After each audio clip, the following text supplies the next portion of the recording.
Welcome to the Rambling, Ranting, and Writings podcast, in which I chronicle my personal journey through various life events, most notably pharmacy school, residency, my career, and various upcoming milestones in my life.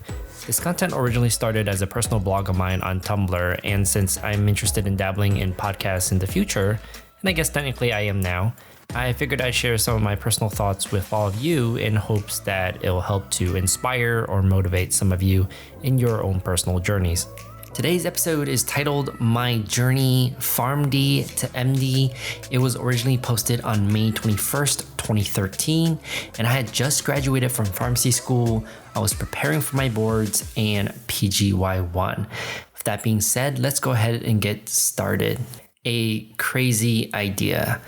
I distinctly remember having a conversation with a few pharmacy friends in 2009 about the idea of going to medical school after pharmacy school.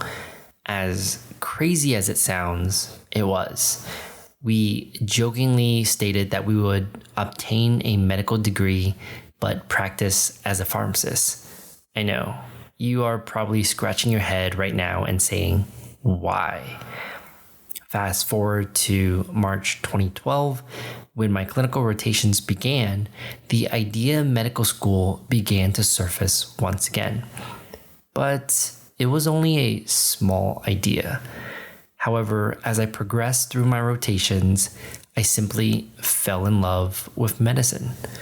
Then one day, I had an epiphany and remember thinking to myself, can I really do this every day? For the rest of my life? And the answer was no. The research. I started to do some research, jumped onto Student Doctor to search for others in a similar situation, talked to med students, residents, doctors, looked into the requirements of med school, etc.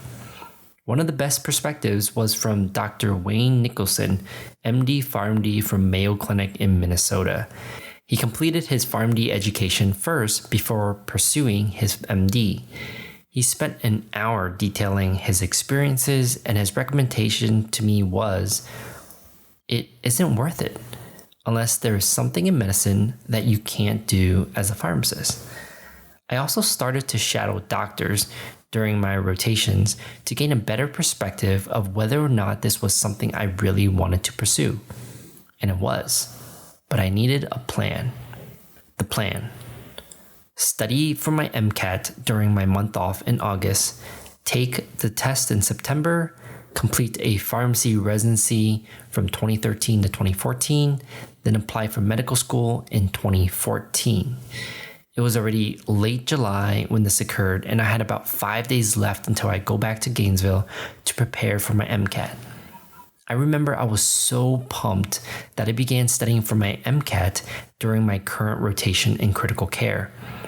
I would wake up every day around 5 a.m., drive to the hospital to work up patients, work on my rotation stuff until around 4:30 p.m., eat from 4:30 to 5 p.m., then go to the bookstore and study the MCAT Princeton Review from 5 p.m. to 11:30 every day.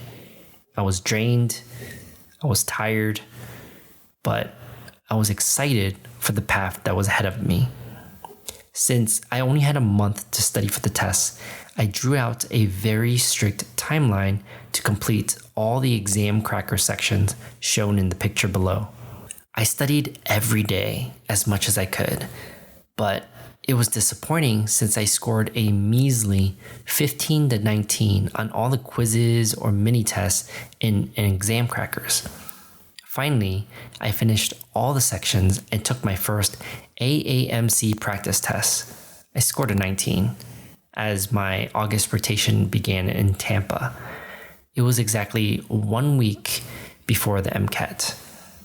Even though I was pretty disappointed with my practice tests, I still drove to Jacksonville the next week to sit for the real deal, the MCAT experience.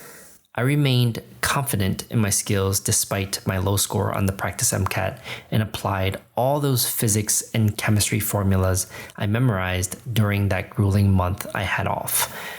Even though I didn't think I scored that well, I felt good because in the end, I tried my best.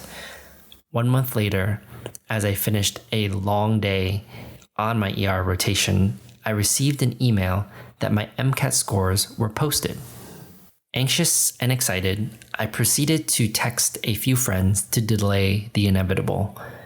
When I finally checked it, I was pretty excited to see that I scored a 25. No, I didn't get the score I wanted, but I was extremely proud of myself for being motivated enough to relearn Chem 1 and 2, Orgo 1 and 2, Physics 1 and 2, and Bio 1 and 2, and score higher than my practice quizzes and exams. I only took one AAMC practice exam, by the way, and never had a chance to review any of the material due to my time constraints. Needless to say, I was confident I could easily score above a 30 if I tried again. Now what? I received both my MCAT score and doubts about medical school in late October simultaneously. Doubts because I have a low tolerance of invasive procedures and blood. I tried to desensitize myself for a few months, multiple surgeries, procedures, watching videos, etc., leading up to this point, and I couldn't bring myself to overcome it. I wanted to become a doctor because I wanted to help patients. In my mind, if I have trouble with blood, I won't be the best doctor or provide the best care for my patients. Therefore, in accordance to first do no harm, I decided I would no longer pursue medical school. The end result. Although I am disappointed with how things turned out, I am still ecstatic about providing good patient care as a pharmacist. If anything, this experience has strengthened my desire to provide the best patient care I possibly can. I am looking forward to beginning my residency training in a month and pondering where my next step in life will take me. That's it for this week's episode of the Rambling, Rantings, and Writings podcast. Thank you all for tuning in and listening. If you've enjoyed this content, please do let me know. I'm always interested in feedback from my audience on ways to improve, and it's certainly nice to hear from you all in general, be it good or bad. Again, I hope you all enjoyed, and I'll see you all on the next episode.